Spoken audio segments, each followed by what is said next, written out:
I like to use a program called CutList Optimizer. It really helps me to organize my thoughts and make sure that I'm getting the best out of each piece of material, so that way I don't have any waste.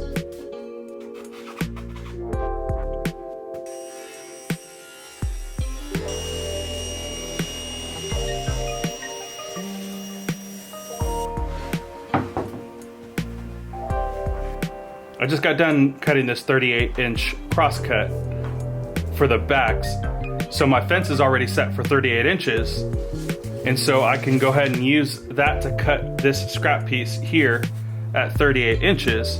And then I'll go ahead and rip these stretchers down to the appropriate size.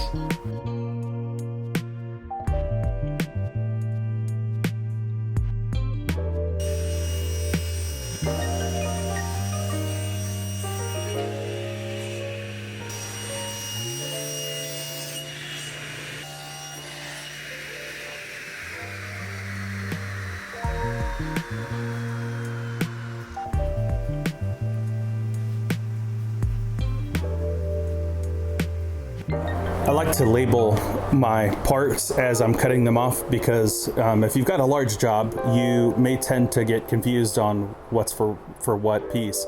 And so just putting a little bit of a mark on each one really helps out as you're getting ready to do the assembly process.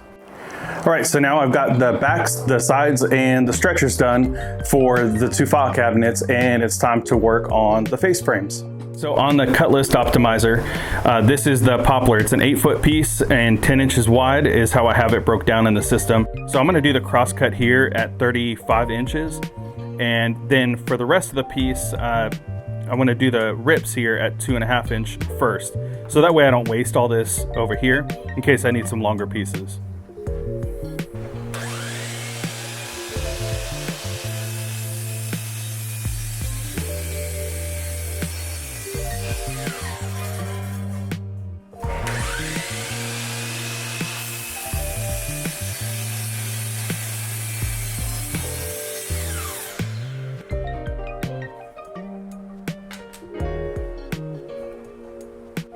So if you got a piece that doesn't have a really clean edge, and let's say you don't have a joiner, what you can do is you can set your table saw up. If you've got two straight edges, but it's just not clean, set your fence over so you get a nice clean edge on it, and then set up your cuts.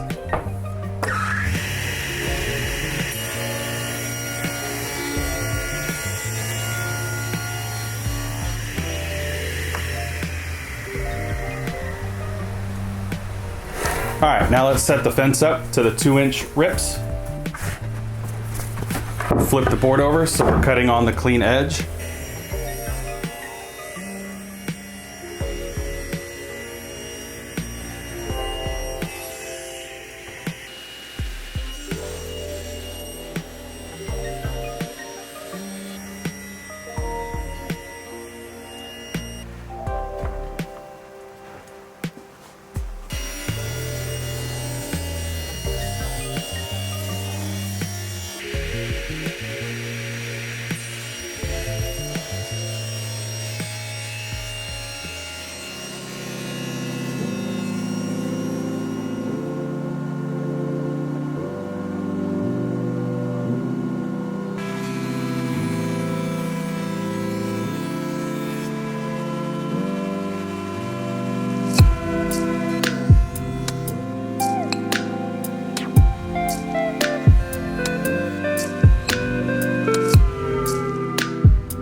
Okay, so I got all of the rails and stiles jointed down. So I got some nice clean edges on everything. Looks really good, and those are ready to get put together. Now what I'm doing is I'm working on the toe kick. It's gonna go 5 inches up, and it's going to be 3 3/4 inches in. The face frame is gonna come and it's going to overlap that drop, and so you'll see about 4 inches from the bottom, which matches the style of the cabinets inside our house. So So it's time to get this done. What I'm going to do is I'm going to use a jigsaw to cut this out, but if you had a bandsaw, you could do that. There's also there's a bunch of different ways that you can do this. You can use a template, kind of get it close, and use a flush trim if you really wanted to dial that in. But a jigsaw seems to work just fine for me. So for this job, I'm going to use the Bosch JS470 EP. It's a 7 amp barrel grip jigsaw that I got a while back to replace another jigsaw that didn't quite work like I wanted. But it's a variable speed. You've got different speed options, and it has a 7 amp motor which reaches 3,100 strokes per minute. I've been pretty happy with this. So for this particular, whoop.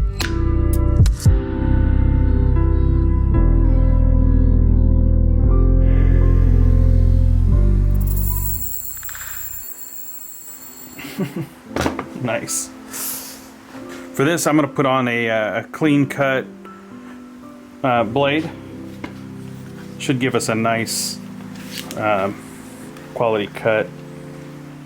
Now, if you wanted to, you could put painter's tape here, just to make sure that you get a little bit cleaner of a cut.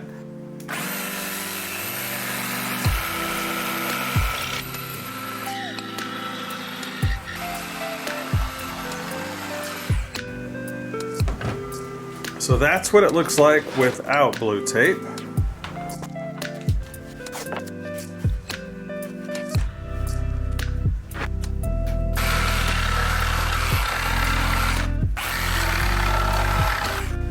So this is what it looks like when you use blue tape.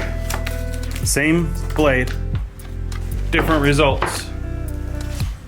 So definitely better to use a little bit of the blue tape. It just saves you a little bit. I mean, if this is going to be on the outside, you know, you wouldn't want that. Definitely the best way to do this is going to be with a bandsaw, because you're going to get a more square cut than using a jigsaw, because a jigsaw blade doesn't have another fixed end. It's got a lot of play on this, and so the blade, if you put too much pressure here, the blade can start to curve or to pivot on you a little bit. So you could end up with somewhat of a bevel in your cut. But if you don't have those kind of tools and you just are starting off, you know, a jigsaw can work. It's just not going to be the cleanest cut, because I've got a little bit of squirrel in here. Probably not the technical term.